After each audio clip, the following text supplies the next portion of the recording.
We have about 15, maybe 20 minutes. No, 15, maybe 14 minutes. So I'll go directly to the questions from the audience, and I hope I'll save 3 or 4 minutes at the end so that the panelists can comment on each other's presentations. But first, anyone's hands going up? Bill. The story of immigration that you've all discussed has been under a period of fairly prosperous times in the world. It's managed and controlled by a government policy, and there's been a management of public attitude and so on and so forth about it. Earlier this week I read that the Italian Navy is now intercepting somewhere between 10 and 20,000 immigrants, potential immigrants, a week coming from North Africa across the Mediterranean. Many now are not political refugees, but rather refugees from climate change and food problems and so on and so forth. And if you follow the gist of the recent IPCC reports, we may be confronting in the next 3 to 5 decades on the order of hundreds of millions, if not billions, climate refugees from areas that are ravaged by rapid sea level rise or the drying out of agricultural areas and so on. So I guess my question is that, are we prepared, despite this history, despite our cosmopolitan attitude, despite a relatively well-informed public, well, how are we going to deal as a city with a future in which there may be an imposition upon us by the world community, given our openness to immigration, to take on millions of refugees? We don't have that open an immigration policy. We have a very selective immigration policy. Yeah.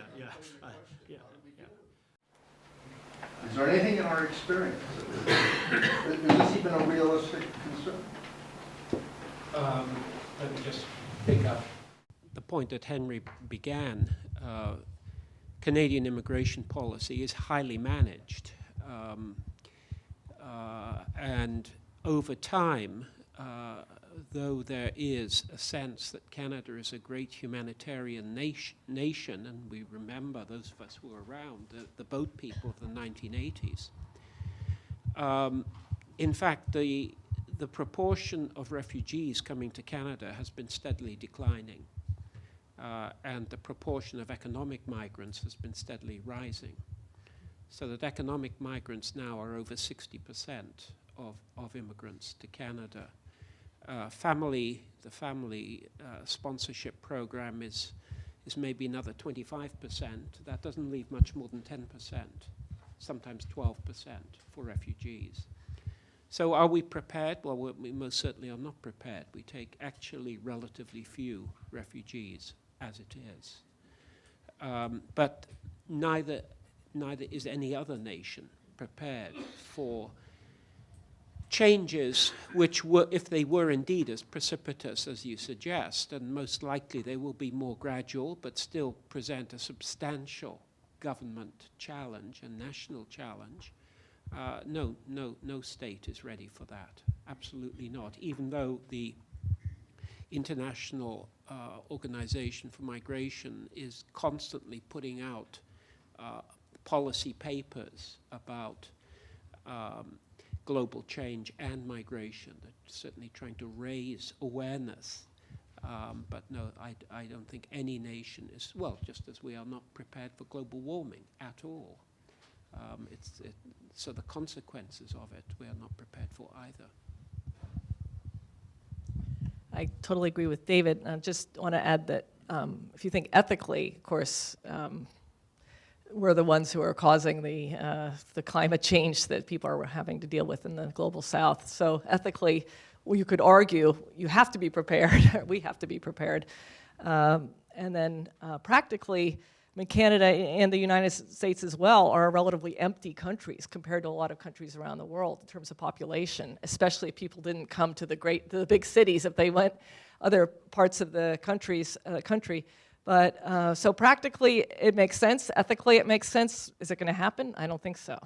But. Yeah, I'm actually just wondering what you mean by prepared, too, because if you're saying prepared in terms of do we have mechanisms for controlling immigration, we control migration more now historically than we did at any time. So most migrants to Canada in the most controlled era, you could say before 1967, were imperial migrants, people who were migrating between colonial places like Hong Kong, India, Singapore, things. So that's why we have a very British Canada, is because, the freest flow of migration in that controlled regime was that. Then we made it an open regime that was around, supposed to put open around, but we managed it for things like family unification, point system around education, professions. And so if you're asking, do we have the mechanisms to control migration, we have the best mechanisms possible historically. What will we shape it around? Like, who will we welcome and not welcome? Refugees, David pointed out to the singular moment in Canadian history where we welcomed migrants was around the time of the boat people from Vietnam, Haitian refugees. It's the only moment. The rest of the time, we said no to Chinese refugees. The millions who went to Hong Kong in 1962 to cross the border into Hong Kong, we didn't welcome any of them as refugees. We deliberately did not count those people as refugees. So I guess what I'm saying is that what are the mechanisms that we're going to use? We have the tools. It's what are, I think what's being raised is who are we going to let in and why? A lot of the projections I think that were last night about we're going to go to 3, 4, 5, 6 million. There's lots of cities around the world that have 5, 6, 7, 8 million people. Canada has, in fact, relatively non-dense cities compared to these other global cities. So part of it to me really is this question of who are we going to let in.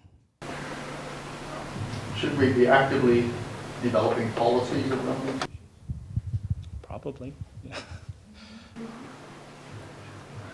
There's another hand in the back. So, Andy, So in the 1990s, we reached peak Hong Kong immigrants to the point where in 2007, there were no Hong Kong immigrants. Indeed, moving forward in the 2000s, there were more American immigrants than there were Hong Kong immigrants. At least this is coming from a data set that was from Metropolitan. I'm curious, moving forward 10 years from now, what do you see as kind of the changing forces in immigration policy and in the changing city and more specifically, I guess, in Metro Vancouver and what do you see 10 years from now? This is just my observing sort of some of the trends that are going on in Vancouver and Toronto, is that the educational mobility that I think David pointed out is an incredibly important one for shaping how our cities look. You see it, David quite eloquently talked about the effect already of these migrations. We also have selective policies to cherry pick our graduates. Part of the management is to say someone who has a UBC or UVic or all these degrees, we want them more because we've invested in their education. We're also now forcing people to educate themselves in English before they come. So rather than spending resources for people to learn English and French here, we want them to learn it somewhere else. It makes actually a lot of sense when you think about it. So if you think about who we're shaping, Hong Kong, it was easy because a lot of Hong Kong migrants have been to English language schooling as well. And so we had an easy one. Right now, PRC migrants are a large segment of our new populations. People from India are the other. Philippines is the third.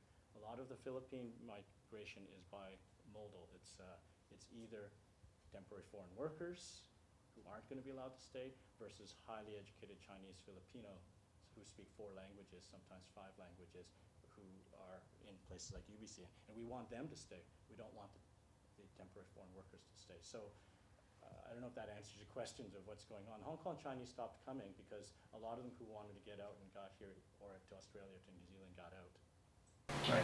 I guess because the other aspect of the high education is this region has profoundly high education attainment levels, but profoundly low incomes. And actually there's a study out there saying that out of all the regions in Canada, we have the least returns on education attainment to income. Now, what do you do in that environment? Lots of smart people that are poor.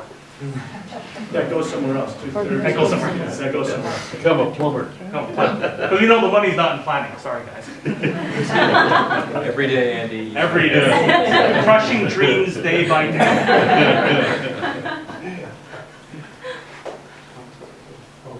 in the back. thank you all, you panelists, terrific presentations. Although I have to raise a voice of skepticism about Vancouver exceptionalism. So I'll make a brief structural argument against what we've heard.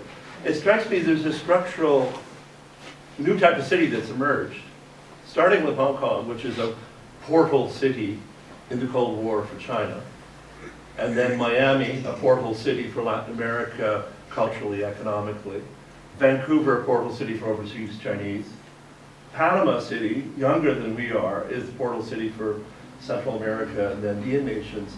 Dubai for the Arabian Peninsula. If you look at these cities and their economic character and social issues, etc., they're astonishingly similar. There's a great debate in Dubai, Henry, about the true history of the city, because it was an Iranian trading port and its legacy is Iranian.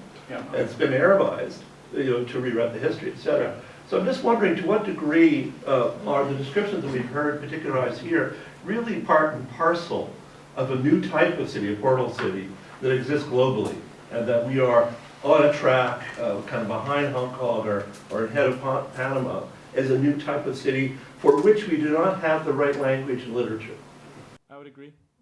I would agree totally. And that's why I think needing to narrate it as a colonial portal where many people, the CPR was built so that you could go on the red line from, Britain all the way to the other far reaches of the empire and to move goods along that route. It wasn't to be the terminal city, as we call ourselves. People generally didn't stop here for most of the time. They were on their way somewhere else in both directions. So that idea that this is a thoroughfare, all we think about in Hong Kong often as a portal, as a gateway and all these kinds of stuff, well, actually we should really be thinking about this city in those ways. A lot of people come here to get educated and then leave. They come here at particular moments, and this is, I think, David's work, sort of the life cycle of when you are here. I took a third pay cut to come back here after teaching at UCLA for 10 years, and that's not uncommon, right? Because it's hard to make money here. It's great to be educated here. We pour a lot and so, again, how do we actually frame a language and narrative of place and of belonging and of not belonging? That's why, even though I was born here, you'll notice I was very careful not to say, therefore I belong here more than someone else. That makes me a native Vancouverite. So we need narratives of belonging, of entitlement and not entitlement that actually fit with that.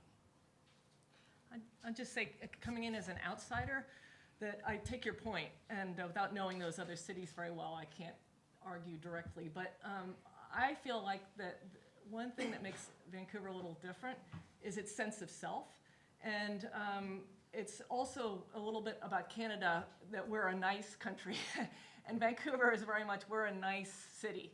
And I come from the East Coast of the United States, and even going to the West Coast in Seattle, I felt more that sort of, we're nicer than the East Coast. But I felt that even more coming up here. And I think it colors things a little bit because, of course, in practice, it isn't any nicer than anywhere else, right? But the kinds of things that I was talking about in my presentation, all these desperate efforts to make everybody get along, are very, I think, are kind of specific. Maybe not to the city, but to the sort of sense of what it means to be Canadian. Is that, and it's part of the sort of multicultural ethic. Like, we integrate people so that everybody can get along. And I've been really interested in how that creates its own kind of reactions and difficulties. That sense, like, we all have to get along, and it does sort of paper over some of the real sort of transactions that are, and they're all real, but the other kinds of transactions that are happening as well. Just to add to that. I think there is a literature and a language, a lexicon around this. I mean, the older term was global cities or world cities.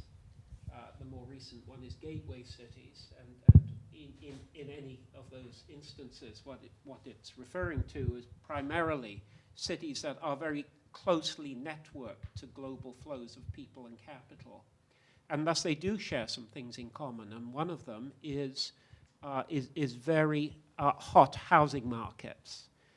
If you look at the top 10 cities, someone mentioned earlier that Vancouver is the second least affordable city. If you look at the 10 least affordable cities on that chart, which is only of 8 or 9 nations, it really isn't global, this is the way it's often presented. 9 of the 10 are in fact gateway cities. They are, it is the city that is globally networked, where we see some of the same kinds of processes that we see in Vancouver. But of course, in every case, there are local inflections of culture, history, and so on. Thank you. Mike Harcourt has his hand up. I think this will be the last question. I just want to, but I wanted to say every time there's a question asked, I think it raises more questions. Portal cities or gateway cities also tend to be those that are closest to the rising sea levels, so maybe they won't be a problem in the future after all. We're all moving. Right. So the last question for Mike. Well, Michael, before we have 30-foot high sort of earth mounds around Vancouver for climate change, I think the next big wave is going to be from the PRC, who are going to be environmental refugees. I don't know if any of you saw the Globe and Mail story about 2 months ago that in Harbin, China, their air quality indices, when it hits 25 parts per million, it's bad air. It hit 1,000. And that's not unique. You can go to most cities in China. I can't go anymore because it's too hard on my lungs, and I've been to, China 23, 24 times before that. and I think that the environmental conditions, the burning of coal, and just the massive copy in the North American model of city tragedy that has happened, that there's going to be a huge push of PRC citizens, either coming as immigrants, coming as students, coming as investors, whatever way, coming with the tourist visas that are now available. I think that is going to be in the hundreds of thousands of people. Well, millions, but hundreds of thousands wanting to come to Vancouver. I'd be curious whether you think that's a fantasy or whether you think it's real. There's already actually, the last 10 years, the major, the number 1 and number 2 is switched back and forth. It's from the PRC. So that kind of migration is not the future. It's people are already coming from the PRC. I mean, I'm not sure I would put it in a dystopia that you just put it in. Is it because they're managed? You need to have money to come here, or you need to have been accepted into a university or things like that. So it's I'm not quite sure I would put it in a kind of, not to say that what you said was yellow peril, but the Chinese are already here. I mean, we've been in a half Asian city for a long time. This has been a half, UBC's ethnic undergraduate population is 37% ethnic Chinese. It's 34% self-identified white.